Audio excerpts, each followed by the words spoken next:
So I got to know idiopathic pulmonary fibrosis by working with Dr. Jim Hagood at the UNC Med School. And this is a deadly disease. It's actually more deadly than most cancers. You have 40,000 people dead every year, which is as many as people dying from breast cancer.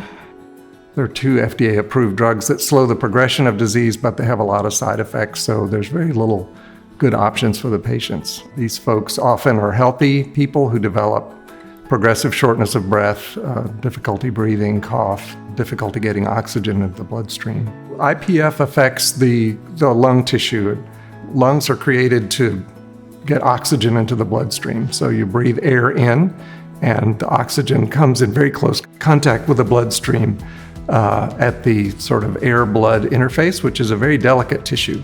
Has to be very thin for the oxygen to diffuse across. And in IPF, for reasons we don't understand, that very thin barrier becomes expanded with scar tissue, with collagen. And so the oxygen can't diffuse across into the bloodstream.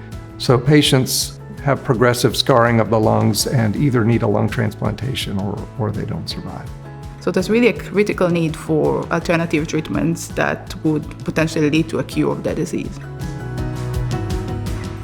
We found a protein called Thi1 that's very important for the resolution of scar tissue, and we're able to create peptide mimics of that molecule and use those to reverse fibrosis in cells, in culture, and in animal models, and even in human tissue. Dr. Jim Hagood has been working on this disease for a long time, and during his work, he discovered a protein called Thi1. What we've done is we looked at the protein, and what we do is a bit of a chemical magic. We look at the protein structure, and we try to identify what areas in the protein are important for its activity, and then we take those proteins and those parts, and we literally strip them out of the protein, make them synthetically, and put them back in like Legos.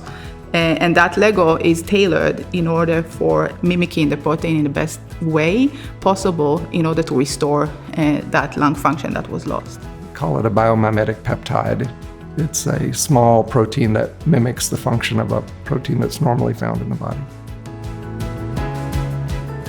The role of Harrington Discovery Institute has been invaluable to us. It's a little bit like somebody who wants to be an Olympic athlete.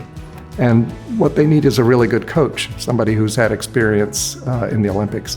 And working with Harrington Discovery is like having 30 or 40 Olympic coaches, all of whom were medalists in their own day.